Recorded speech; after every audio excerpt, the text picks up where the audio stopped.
Now we're going to talk about shorthand conditional assignment.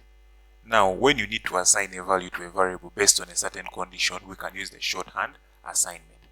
So what if we wanted to assign a variable based on some condition? So we're going to call it some condition. Now what you want to, we would call the some condition equal to true. So the old way you do it, you would call if some condition, then let x equal to 5, else if this condition is false, then let x equal to 3. So if we print out this x, we should get 5. So if we print it out, we see we are getting 5. Now the way you would do it in a shorthand way is like this. Now if we, let's say, let this time out some condition equal to false, so we shall say x should equal to 5 if some condition, meaning that let x equal to 5 if this condition is true, else if the condition is false, let x equal to 3.